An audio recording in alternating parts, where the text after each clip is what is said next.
Welcome to Washington Today on C-SPAN Radio for Wednesday, October 8th, 2025. Former FBI Director James Comey pleads not guilty in federal court in Alexandria, Virginia, to 2 felony charges related to his previous testimony before Congress. We will talk with The Hill's courts reporter Ella Lee, who was in the courtroom, about the arraignment and what's next in this case. President Donald Trump holds a roundtable with journalists who the White House says were attacked by members of the anti-fascist group Antifa during recent protests over federal immigration policy in Portland, Oregon. Federal government shutdown now at day 8, and the situation remains virtually the same. Senate again votes down competing Republican and Democratic temporary government funding bills. Arizona's 2 Democratic U.S. senators confront Republican House Speaker Mike Johnson over the delay of the swearing-in of the newly elected Democratic Congresswoman from Arizona, who would provide the crucial 218th signature on a discharge petition to force release of the federal files on the late sex offender Jeffrey Epstein. IMF Managing Director gives an update on the world economy ahead of next week's IMF World Bank meetings. And the Supreme Court hears oral argument in a case brought by Republican Congressman Mike Bost of Illinois, who is seeking standing to sue over Illinois' mail-in voting law that allows ballots postmarked by Election Day, but which arrive later, to be counted. All that and more ahead on Washington Today.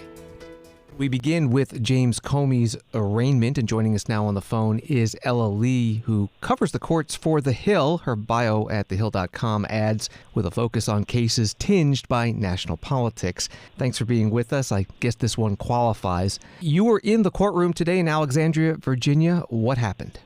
Absolutely. So Comey's arraignment in federal court this morning in Alexandria, Virginia, this was his first appearance in his criminal case so far.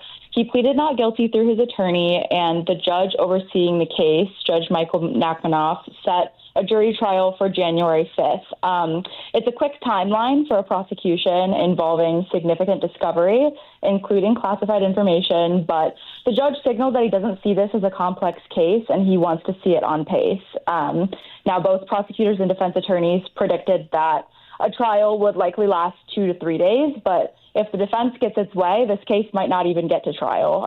Comey's attorney, Patrick Fitzgerald, he said the defense intends to file several pretrial motions, which could kill the prosecution before it even gets off the ground.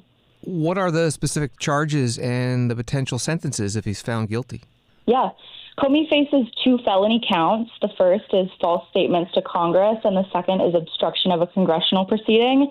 Prosecutors claim that he falsely testified during a hearing before the Senate Judiciary Committee in 2020 that he did not authorize a leak to news media about FBI investigations involving Hillary Clinton and the Trump-Russia probe.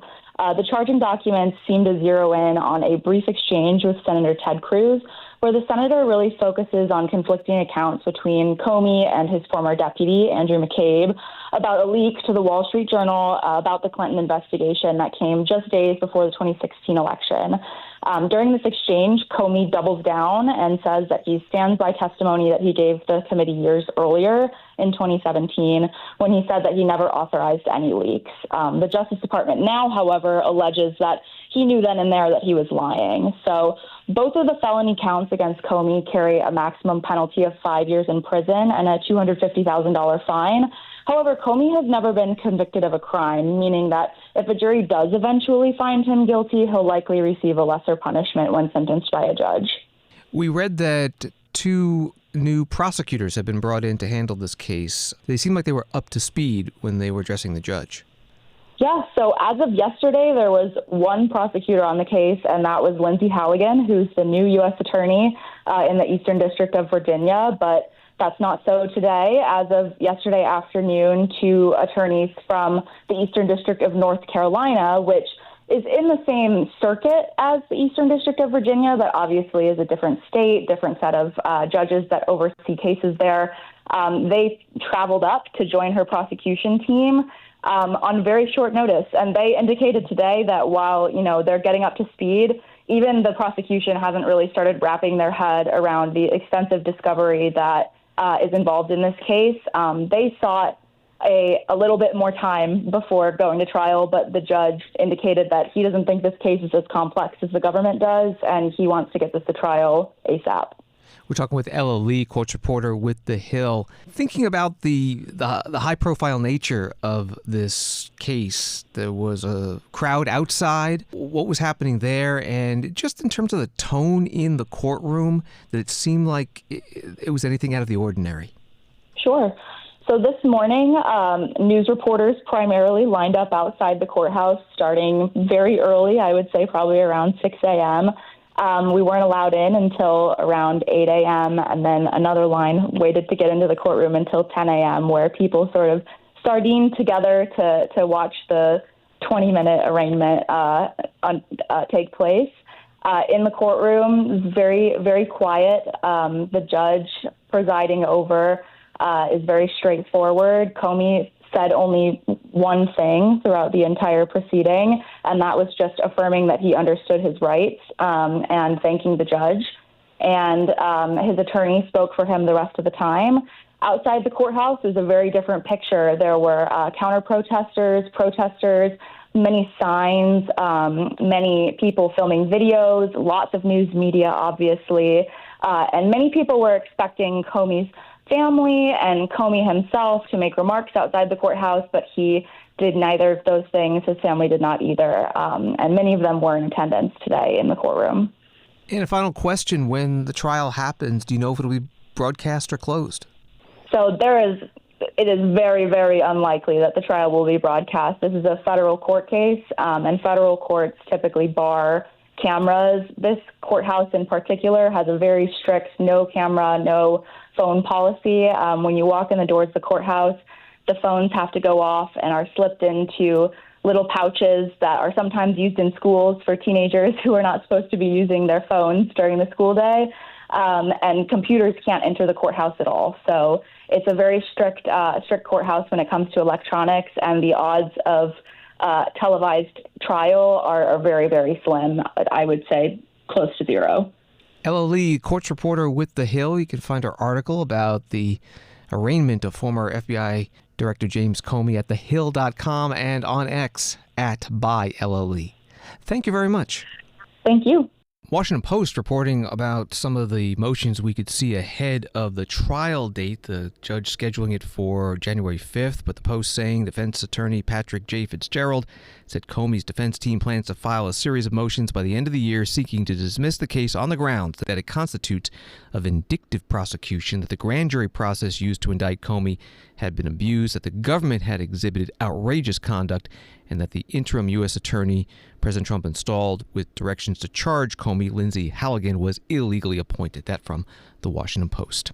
Oregonian newspaper writes that state and local leaders, but only a few protesters, greeted U.S. Homeland Security Secretary Kristi Noem on Tuesday as she visited Portland and the ICE office that had been the site of recurring protests since June, as Noem made the case for increased security near the facility where the Trump administration has sought to deploy National Guard troops to keep the peace. Local officials repeated their arguments that the situation is well in hand and that the federal intervention has only inflamed tensions. That's reporting from the Oregonian. White House putting out a press release today that begins, for years, the Antifa-led hellfire has turned Portland into a wasteland of firebombs, beatings, and brazen attacks on federal officers and property, yet the fake news remains in shameful denial about the radical left's reign of terror. That's why, as President Donald J. Trump mobilizes federal resources to safeguard lives and property, the White House is hosting today the fearless, independent journalists who have long risked their own safety to shine a light on Portland's descent into chaos. And that was the press release from the White House. The roundtable was held in the White House State Dining Room, and first speaker was President Donald Trump. It should be clear to all Americans that we have a very serious left-wing terror threat in our country. Radicals associated with the domestic terror group Antifa that you've heard a lot about lately, and I've heard a lot about them for 10 years. And other far-left extremists have been carrying out a campaign of violence against ICE agents and other officials charged with enforcing federal law. In Chicago, anarchists have surveilled at least 4 local ICE facilities and posted diagrams of the buildings online, meaning nothing but bad, accompanied by photos of specific ICE agents that they're targeting, one in particular who's a top person and a great patriot. In July, approximately a dozen Antifa-aligned militants stormed the ICE facility in Texas and then lured officers out of the building before firing dozens of rounds at police. They were crazy, frankly, shooting one Texas officer in the neck. And in Portland, Oregon, Antifa thugs have repeatedly attacked our officers and laid siege to federal property in an attempt to violently stop the execution of federal law. Everything we're doing is very lawful. What they're doing is not lawful. And what the governor and the mayor of, as an example, you could say of Portland, and you can say certainly of Chicago, it's not lawful what they're doing. They have to be very careful. In addition, 2 weeks ago, radical left terrorists in Dallas conducted a sniper attack on a local ICE facility, killing 2 people and leaving behind a note that read, "Hopefully this will give ICE agents some real terror." That's bad. This attack came the very same month that Charlie Kirk was assassinated by a far-left extremist who inscribed the words, "Hey, fascist, catch," meaning catch the bullet, onto the bullet shelf itself. The epidemic of left-wing violence and Antifa-inspired terror has been escalating for nearly a decade. At universities, Antifa has organized riotous mobs to attack campus speakers. I see it all the time. And these are agitators, anarchists, and they're paid. And you'll find that out. You'll be finding it out very soon. You should see what we have on these people. These are bad people. These are people that want to destroy our country. We're not going to let it happen.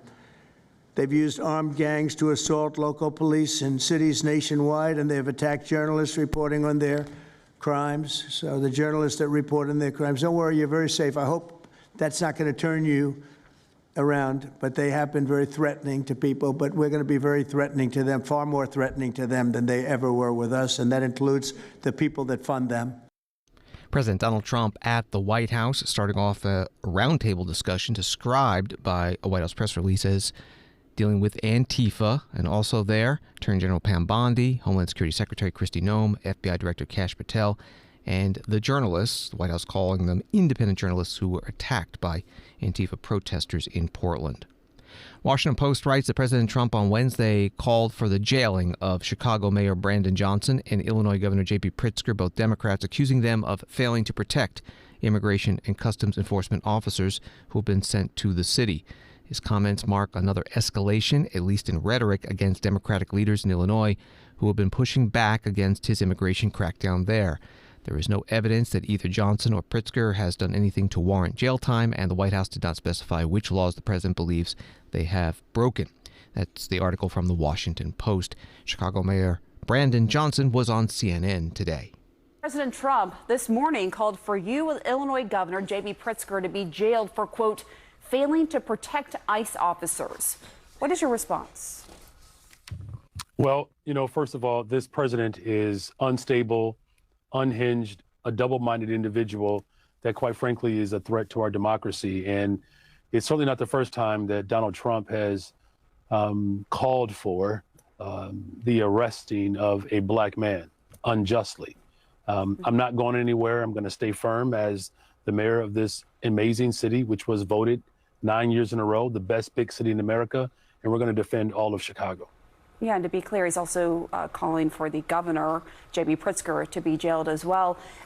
What are you hearing when it comes to the Texas National Guard troops, when they'll actually be deployed into the city, what they're actually going to be doing there? Well, there's been no communications with my administration and the federal government. What we do know is that this president is working outside the bounds of the Constitution, and that there are National Guard from the state of Texas that are being, quote unquote, trained just outside of the city of Chicago. And keep in mind, these individuals do not have policing powers. They do not have arresting powers. So the judge right now in Illinois is looking at what exactly is the mission of the National Guard from the state of Texas. We know this is illegal, unconstitutional. That's already been proven in the courts in Oregon, and we fully expect the same ruling to take place here in the state of Illinois.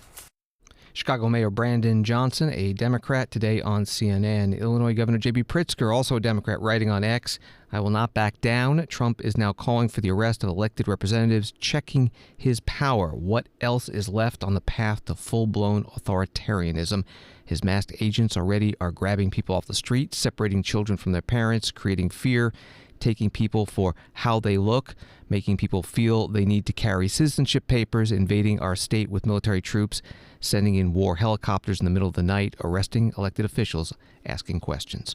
That post from Governor J.B. Pritzker. This is Washington Today. Turning to the federal government shutdown, CBS News writes the Senate failed to advance funding bills to end the government shutdown for the sixth time on Wednesday, continuing the stalemate as Democrats and Republicans traded blame for the impasse. And we're now on day number 8 of the shutdown. The vote on the Republican bill in the Senate today was 54 to 45, short of the 60 votes needed. And as before, 3 Democrats joined Republicans voting yes, 1 Republican joined the Democrats in voting no. And the vote on the Democratic version of a temporary government funding measure was 47 to 52, party line, also short of the 60 votes needed. Opening statements by the Senate party leaders this morning on the Senate floor sounded like what they've been saying for a week. First, Majority Leader John Thune, Republican from South Dakota. We are now in day 8 of a government shutdown, and which is truly unfortunate and unnecessary, and totally at the behest of left-wing Democrat special interest groups who have pressured the Democrat leadership into a position that makes absolutely no sense to any thinking person. I want you to think about where we are. Think about this scenario.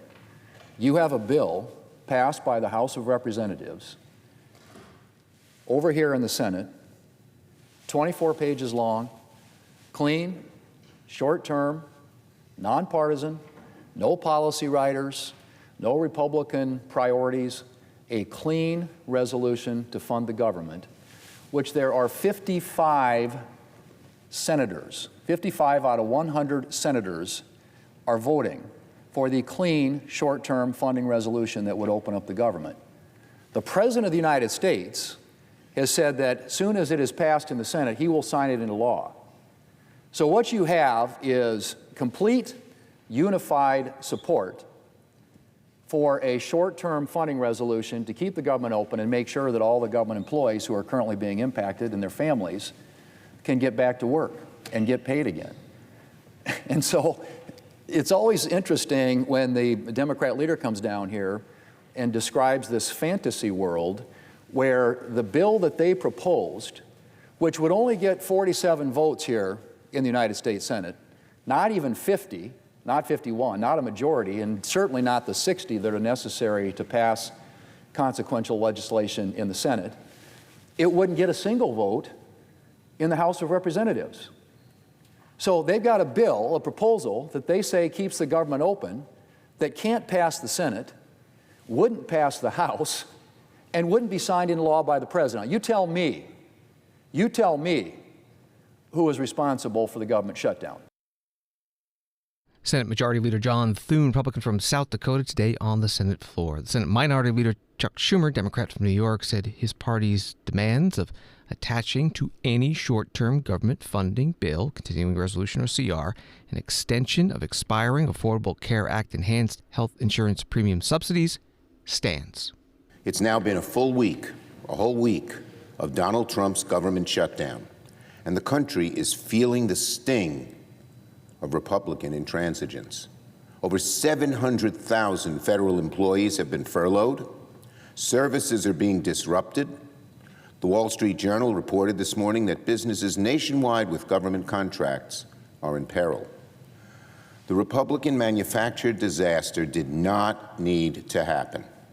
The government is shut down for one reason, and one reason only. Donald Trump and the Republicans would rather kick 15 million people off health insurance, would rather raise premiums by thousands and thousands of dollars a year on over tens of millions of Americans, rather than sit down and work with Democrats on fixing health care. That's the reason. They'd rather kick tens of millions off health care than sit down with us and work with us on addressing this so important issue, so important to the American people. Senate Minority Leader Chuck Schumer, Democrat from New York, today on the Senate floor. The House Speaker Mike Johnson, a Republican, and the House Minority Leader Hakeem Jeffries, a Democrat, also spoke today about the government shutdown, and they too said their positions on reopening the government have not changed. Speaker Johnson was at a press conference. We're not asking Chuck Schumer and the Democrats to do anything different than what they've always done. We've shown you the highlight reel. Chuck Schumer gave impassioned speeches as recently as 7 months ago in March of this year. He said, we have to keep the government open. It would be dangerous and harmful to the American people. He said after the vote, he went on CNN and said, I'm proud of that vote. I didn't like it, but we had to do that. He was right then. He is not right now. We're not asking the Democrats to do anything heroic. We're asking them to do their basic duty and responsibility, as Chairwoman McClain said. Keep the government open. The first responsibility, I'm sorry, I'm aggravated. The first responsibility of the government is to protect the people. And the people who are supposed to be protected are being completely cheated by Democrats in the Senate because they want to play politics. They hate Donald Trump. I mean, they have Trump derangement syndrome. It's very real. Listen to their own comments. And they have to show a fight at any cost. When does that cost become too high? In our view, it already has. They have another chance today to reopen the government, and we'll see if they do the right thing. I pray that they do, because real people are being affected by the games here, and they're sick of it. House Speaker Mike Johnson, Republican from Louisiana, at a news conference today with other House Republican leadership team members. Speaker Johnson is going to be a guest on C-SPAN's Washington Journal live program on Thursday, 8:30 a.m. Eastern, taking your calls, listener calls and viewer calls on C-SPAN radio and television. Speaker Mike Johnson on the Washington Journal, live on C-SPAN, Thursday, 8:30 a.m. Eastern. The House Minority Leader Hakeem Jeffries, Democrat from New York, spoke about the government shutdown at a Democratic Leadership Steering and Policy Committee discussion today on, quote, the Republican health care crisis. That's how the Democrats labeled it. Good afternoon, everyone. It's an honor and a privilege to be here with all of you. Let me thank our distinguished witnesses who we look forward to hearing from. Thank you for your presence. Thank you for your willingness to share your stories and perspectives and experiences as it relates to the Republican healthcare crisis and the impact that it is having on everyday Americans all across the country. I also want to thank our distinguished steering and policy co-chairs, Nanette Barragan, Debbie Wasserman-Schultz, and Robin Kelly for convening this hearing, as well as to members of House Democratic leadership and members of the House Democratic Caucus who are present and on duty, fighting for the American people at the same time when Republicans remain on vacation after shutting the government down because of their unwillingness to address the health care crisis that they have created. House Democrats remain ready, willing, and able to sit down with our Republican colleagues anytime, any place, in order to reopen the government, to reach a spending agreement that actually meets the needs of the American people and improves their quality of life, and that addresses the Republican health care crisis. Congressman Hakeem Jeffries, Democrat from New York, the House Minority Leader at today's House Democratic Forum on health care and the government shutdown held in the U.S. Capitol building. This is Washington Today. Congressman Mike Lawler, Republican from New York, putting out a press release that reads, today the congressman blasted Congressman Jeffries for his role in forcing a government shutdown and refusing to engage in bipartisan negotiations to extend the Affordable Care Act tax credits. This effort would have protected millions of working and middle-class families from higher health care costs. Lawler confronted Jeffries as he left a press conference at the Capitol, urging him to work across the aisle on bipartisan legislation to preserve vital health care subsidies and reopen the government. The exchange, captured in a video widely shared on social media, underscores the growing frustration among lawmakers with the Democratic leadership's refusal to negotiate in good faith. That was the press release from Congressman Mike Lawler, and here is part of that exchange, as was captured by reporters. Did you get permission permission from your boss? Why don't we sign on right now? Did your boss, Donald Trump? You can easily extend the ACA Did your right boss, now. Donald Trump, He's give not you my permission? boss. Yes, he is. No, he's not. And by the way, So let me ask you a question. Why did you vote to shut the government down? Why did you vote to shut it down? Let me ask you a question. For years, you always lectured about how we need to keep the government open. You're making a show of this to make yourself relevant. It's sad. You could easily sign on to You're this. embarrassing yourself You could right sign now. on to this. The only You're embarrassment chasing here is clout. you. You're an You embarrassment. could sign on to the bill. Let me ask you a question. You have 4 Democrats on here. Let me Why ask you a won't you question. sign on Let me ask to you a it? question. It's a Let clean me ask extension you a for 1 question. year. You voted for the one big Clean ugly bill, extension. correct? I voted for a tax cut bill that gave the largest tax cut to Americans in history, including, by the way, the average New Yorker getting a $4,000 tax cut. Are you against that? You're embarrassing yourself right now. You want to cut the standard deduction in half? The Is that largest what you cut wanted to do? Medicaid in No, we American rooted history. out You voted waste, for that. fraud, and abuse, by the You way. voted Tom DiNapoli, the for a Democratic permanent- controller of New Let me York, ask you a question. pointed out that $1.2 billion If you're were gonna- wasted. Listen, you're not going to talk. You're not going to talk to me. Wasted You're not going to talk to me fraud and talk and over non-New me York residents because you don't getting want to paid. hear what I have to say. Congressman Mike Lawler, Republican from New York, and the House Minority Leader Hakeem Jeffries, Democrat from New York, arguing in the hallway on Capitol Hill as captured by reporters. There's a video that runs about 4 minutes that you can find by doing a quick search on social media. This is Washington Today. Associated Press reporting no negotiations, at least publicly, are underway, but behind the scenes, quiet talks are emerging. Clusters of lawmakers, Republicans and Democrats, are meeting privately, searching for ways out of the impasse, which hinges on striking a deal for preserving health care subsidies. Signs of discomfort are apparent as military troops are set to miss paychecks. Flights are being delayed at airports nationwide, and federal programs are disrupted. 2 prominent Republicans, Marjorie Taylor Greene, a House member from Georgia, and Senator Josh Hawley of Missouri, have broken from their party, saying something must be done to help Americans pay for the coming health insurance rate hikes. At the same time, GOP leadership's strategy of convincing nervous Democrats to immediately end the shutdown without resolving the health care issue was not working. That was from an Associated Press article about the state of the federal government shutdown. Congresswoman Greene was on News Nation Tuesday night talking about why she disagrees with Republican leadership of the House. You came out and said no on these health insurance premiums. Your own kids, you said their premiums would double. When did you learn of that from your kids? And I guess when they told you that or you found out about it, sort of what went through your mind? Well, if you follow my post, health insurance is something I've been talking about for quite a while. Insurance across the board, it's crushing people. The cost of living is gone so high in the past 4.5 years, and it hasn't come down. Rent is unaffordable. You can't buy a home. A lot of people don't even know if they'll ever be able to buy a home. But insurance premiums are unbelievably high. Up and to the right. Yep, and they're looking to go up. Not only people on the ACA, but people that have private plans as well. This is the #1 issue I hear about in my district. I work for Georgia's 14th district, and so I'm willing to take off team jerseys, so to speak, right now and call it literally like it is. This is a crisis in America, and I really want to work on it. So privately, are you hearing Republicans tell you, yeah, you're right, or have you not heard that yet? I've only talked to a few people today. They agree with me. But to be honest with you, since the government is shut down, we haven't had much conversation, much communication at all within our conference, which I also think is a major problem. The House is not in session. We should be. We should be working on appropriations. That's important to me. I really want to get appropriations, tax dollars back to my district. And I also think we have other important work to do. So I was largely against the CR. I want to do appropriations, and I don't think the government should be shut down right now. Congresswoman Marjorie Taylor Greene, Republican from Georgia, on News Nation Tuesday night. A shortage of air traffic controllers could delay more flights, writes CNBC, quoting the Federal Aviation Administration, warning on Wednesday as concerns grow about the effect of the government shutdown on U.S. aviation. About 10,000 flights were delayed on Monday and Tuesday, though disruptions dropped on Wednesday to just more than 1,900. A shortfall of already thin air traffic control staffing this week had prompted the FAA to slow or halt arrivals in Burbank, California, and Nashville, Tennessee, among others. That was from CNBC.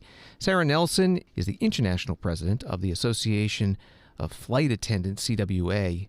She spoke about the government shutdown on air travel at a news conference in Washington, D.C. today with the heads of federal worker unions. Hundreds of thousands of aviation workers, both federal sector and private sector, ask all day long, is it safe? We do that so the American public who travels with us can take safety and security for granted. Right now, TSA officers are coming to work, making good on their oath to the Constitution, to all of us, to keep us safe. Air traffic controllers are coming to work, making good on their oath to the country, just like they do every single day, understaffed and under-resourced by this government. They are coming to work under an increasingly unsafe scenario, because in safety we know that the first rule is to remove all distractions in order to keep things safe. What could be more of a distraction than not getting a paycheck? Not knowing if you're going to be able to keep your family in your home. Not knowing if you're going to be able to buy that insulin that you need to keep your child alive. Not knowing that you're going to be able to make good on what the people who count on you and love you need you to do. In all of our communities, all across this country, this is not just about Washington, D.C. Federal workers serve in every single one of our communities around this country. And the people who are not getting paychecks are not paying their cable bill. They're not going to be able to pay their rent. They're not going to be able to pay for the other services. And that is going to have a ripple effect on all of us. Sarah Nelson, International President of the Association of Flight Attendants, CWA, at a news conference today in Washington, along with the leaders of federal employee unions. New York Times writes the Internal Revenue Service furloughed roughly half of its staff on Wednesday after initially keeping all of its employees working through the first week of the shutdown. In a new plan for how to operate during a shutdown, the IRS said 39,870 of its 74,299 employees would stay on the job to prepare for next year's filing season. Many other IRS activities, including non-automated tax collections, will stop.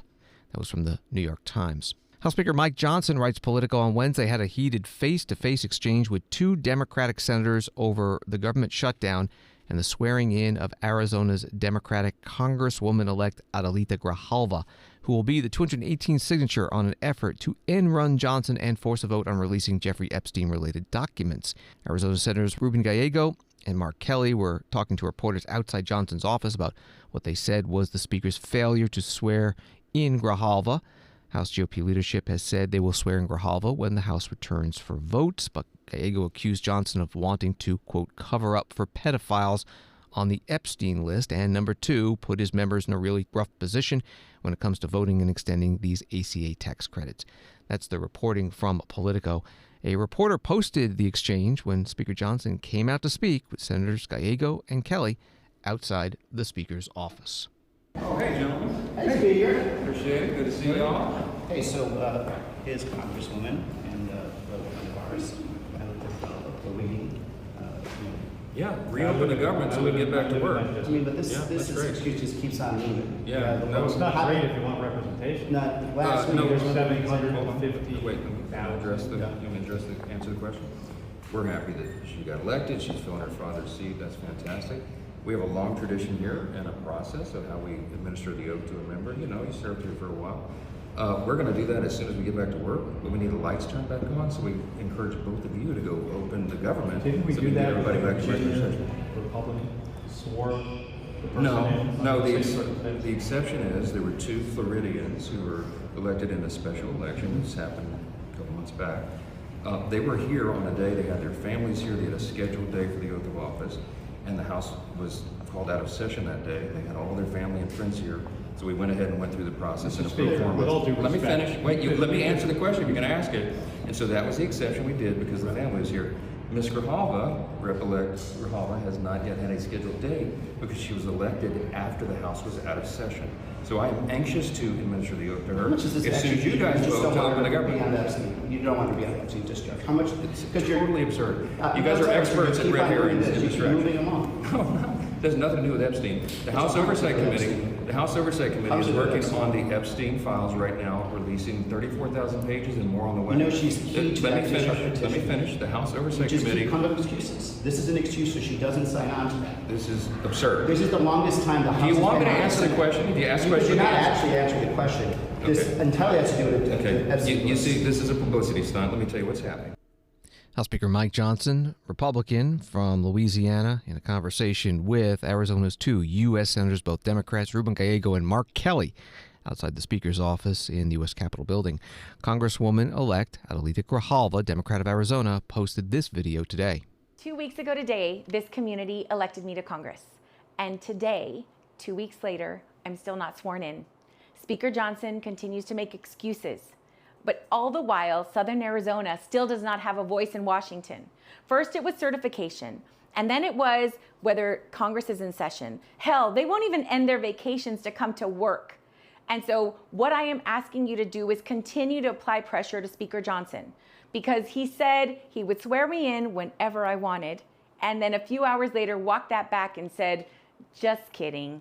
It's just more excuses. I see your comments. I see your messages of support. Thank you very much. Continue to apply pressure, sign this petition, and get me sworn in. Congresswoman-elect Adelita Grijalva, Democrat from Arizona, in a video today on X, which showed the link to that petition. And during today's brief House pro forma session, Democrats tried and failed to be recognized by the Speaker pro tem to try to call for the swearing in of the Congresswoman. Washington Today continues in a moment. Coming up live Thursday on C-SPAN Radio. At 12 p.m. Eastern Time, the Ninth Circuit U.S. Court of Appeals hears oral argument in Oregon v. Trump, President Trump's appeal of a district judge's order barring him from deploying the National Guard to Portland, Oregon. Again, that's live Thursday at 12 p.m. Eastern Time. For the full C-SPAN Radio schedule, visit cspan.org or follow us on X at C-SPAN Radio. And don't forget, you can listen on your smart speaker. Just say play C-SPAN Radio.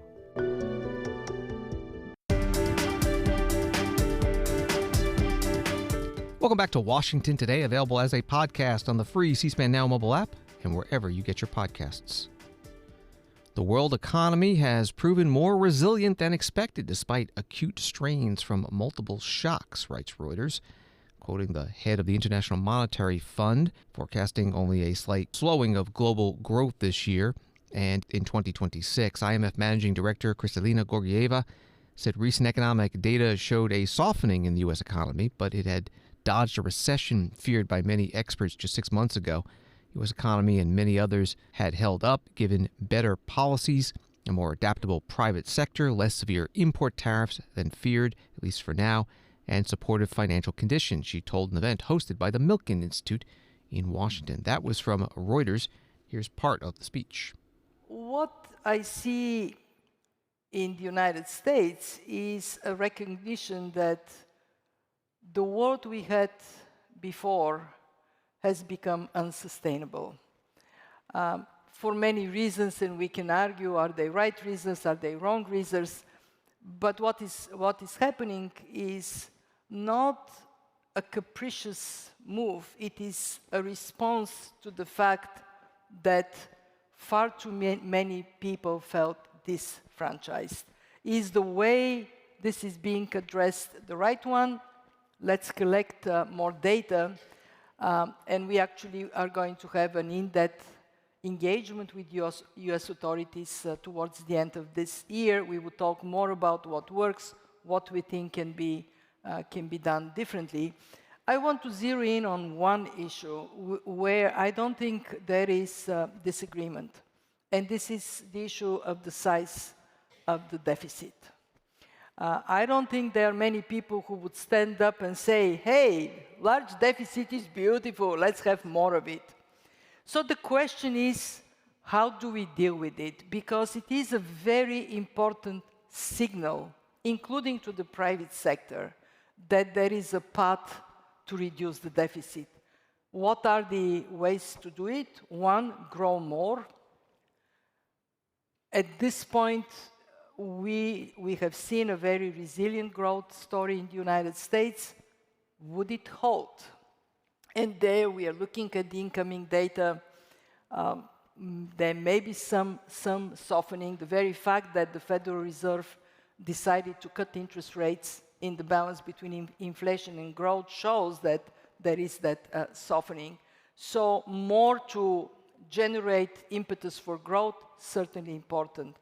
Two, look at the balance of revenues and expenditures with a rational rather than emotional I. And there, I think we all could see, I talked about one aspect of tax policy that could be steps to be taken. But the third step is the most important and the most difficult one. Carry people with you. International Monetary Fund Managing Director Kristalina Georgieva at the Milken Institute in Washington, D.C., giving the so-called curtain raiser speech that previews next week IMF World Bank annual meetings. The Guardian writing about today's event, Georgieva suggested the full economic impact of U.S. tariffs is yet to unfold after many firms front-loaded exports earlier this year to dodge the levies. She warned, buckle up, uncertainty is the new normal, and it's here to stay. In the last update of its World Economic Outlook in July, the IMF forecast global GDP growth of 3% for this year, a modest slowdown from 3.3% in 2024. It will update its projections at next week's meetings. That was from The Guardian. Wall Street today, the Dow down 1, NASDAQ up 225, S&P up 39. U.S. Senate today approved a joint resolution to overturn a Biden-era Bureau of Land Management resource management plan in Montana that limited coal leasing. Vote was 52-47 along party lines. House passed this resolution last month, 211 to 208, so it now goes to President Trump, where it is expected to be signed into law.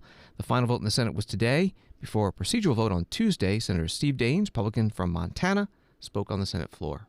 The Biden amendment prohibits all new coal leasing across all of eastern Montana. Eastern Montana and Wyoming are home to the Powder River Basin. These are the largest coal reserves in the United States.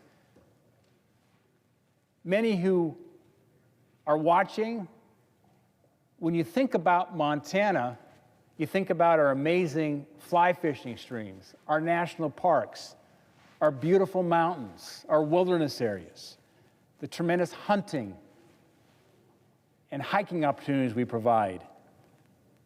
But many don't know that Montana has more recoverable coal than any state in the United States. And think about this, the Biden administration prohibited new coal development in America's largest coal reserve. BLM's resource management plans are meant to be a bipartisan process, taking in feedback from people on the ground and implementing the multiple-use mission of the BLM. But sadly, the Biden administration tried to pull a fast one. They took this process, flipped it on its face, and they disregarded the voices of Montana. Well, I can tell you here this afternoon, the voices of Montana are speaking loudly with a united Montana delegation both here in Washington as well as Montanans back home in the state, and we are going to right that wrong today.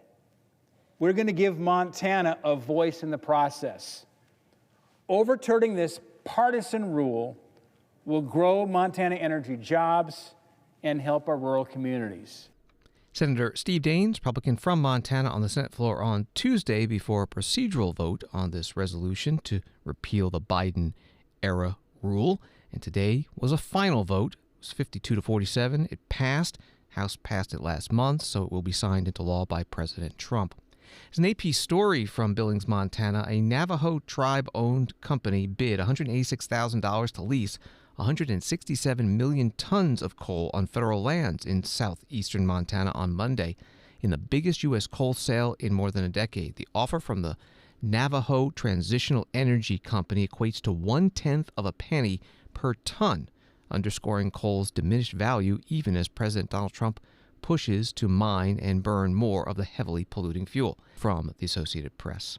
Story from CNN, a majority of the Supreme Court on Wednesday indicated it will back a Republican congressman from Illinois who is challenging a state law that allows mail ballots to be received after Election Day, a decision that would let him proceed with a potentially explosive lawsuit that lower courts had rejected.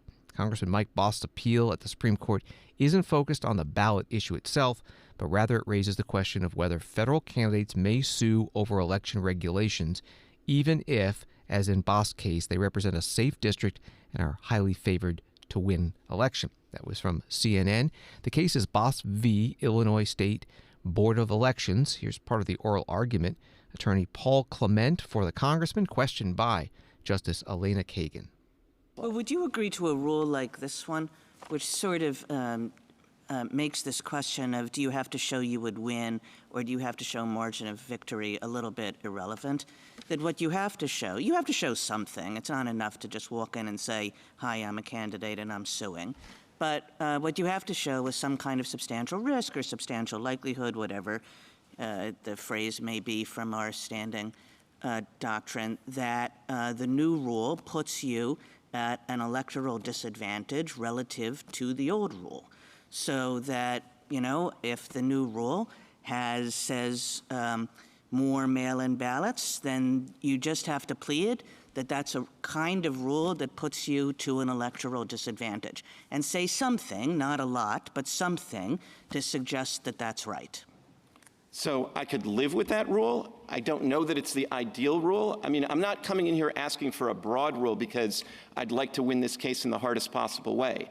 I'm asking for that because I actually see advantages to it, namely that even under your view, you still, in theory, would have at the summary judgment stage this debate in Article III courts about whether late arriving ballots help Republican candidates or Democratic candidates.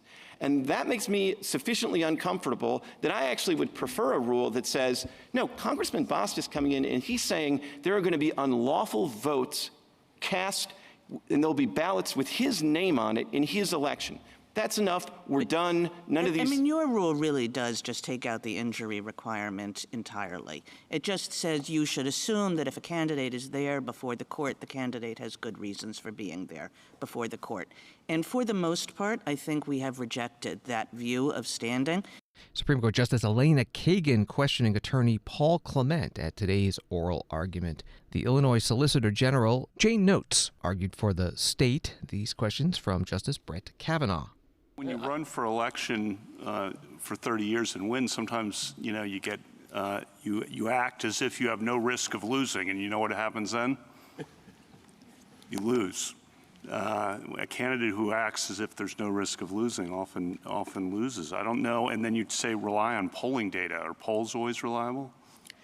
My point is simply that in response to the Chief Justice's question, I think that there's a lot of information Congressman Bost could have brought to the table. I don't think it's limited to polling data. I respectfully bring the table. Okay, so we bring to the table polling data that shows you're down 20. Candidates that are down 20 sometimes make late breaks for it and win. Happens all the time. And you said expertise of campaign advisors. I respect them as much as anyone, but they can be wrong and they don't have perfect crystal balls either. I don't understand a standing rule that therefore depends on prognostication is my only point. And so you can respond to that as you think best. Thank you, Your Honor. I think that in any standing case where a plaintiff is alleging future injury, courts are required to make some sort of prediction. Now, but of course, the prediction is a substantial risk of harm. It's not certainty of harm. And my point is merely that there is a lot of information that was available to Congressman Bost. He wouldn't even need to turn to the type of information that the court credited in Meese versus Keene. He could have relied on, the 8 election cycles that he had participated. Illinois Solicitor General Jane Notes, questioned by Supreme Court Justice Brett Kavanaugh during today's oral argument in the case Bost v. Illinois State Board of Elections. CNN article headline predicting the outcome of this case, Supreme Court poised to revive GOP congressman's absentee ballot suit that could spur more election litigation. Associated Press writing that Britain's conservatives used to boast they were the world's most successful political party. Not anymore. The centre-right party that governed the UK for more than 60 of the last 100 years before being ousted in 2024 is embracing Donald Trump-style policies, including mass deportations and government budget slashing, as it battles to remain a contender for power. The Tories are fighting not just the Labour government to their left, but Reform UK to the right. Conservative leader Kemi Badenoch acknowledged that the party has a mountain to climb to win back voters, but in a speech closing the party's annual conference on Wednesday, she insisted the Conservatives are the only party that can meet the test of our generation, the only party that can deliver a stronger economy and stronger borders. The British Conservative Party conference was held in Manchester, England, and one of the policy proposals that Leader Badenoch unveiled that got a lot of headlines was to abolish the stamp duty tax on sales of primary homes. I remember the joy when I got the first set of keys to my first flat, the excitement of opening my own front door for the very first time, the smell of the fresh paint. I remember it just like yesterday. I want everyone in our country to have that feeling, to know it's your place, your house, your home. We Conservatives believe that owning your own home gives you a real stake in society, roots in your community. But our housing market is not working as it should. There is a big barrier that keeps getting in the way. That barrier, conference, is the tax you have to pay when you buy your home.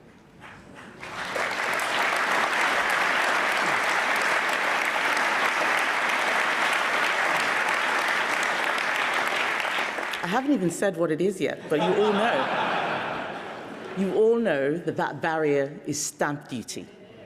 Young people trapped in the pain of renting, workers who want to further their career, pensioners who want to downsize but can't afford the thousands of pounds they have to pay in tax. Conference, stamp duty is a bad tax. It is an unconservative tax. The last Conservative government cut stamp duty for thousands of home buyers. But now we must go further. We must free up our housing market, because a society where no one can afford to buy or move is a society where social mobility is dead. So I have looked at the stamp duty thresholds to see where we can change them. I have looked at the rates you have to pay to see if we can lower them. I have decided that we can't, because that simply wouldn't be enough. Conference, the next Conservative government will abolish stamp duty on your home. The British Conservative Party leader, Kemi Badenoch, at the Conservative Party conference today in Manchester, England. The Guardian newspaper writing about that proposal, Badenoch told her party's conference she would abolish the tax that new buyers in England and Northern Ireland have to pay on house purchases over £125,000 at an estimated cost of £9 billion a year. Stamp duty would still apply to additional properties bought by companies and for purchases by non-UK residents. Thanks for listening to Washington Today. Sign up for C-SPAN's evening newsletter word for word and get the stories making headlines in Washington. Subscribe at cspan.org/connect. Have a good night.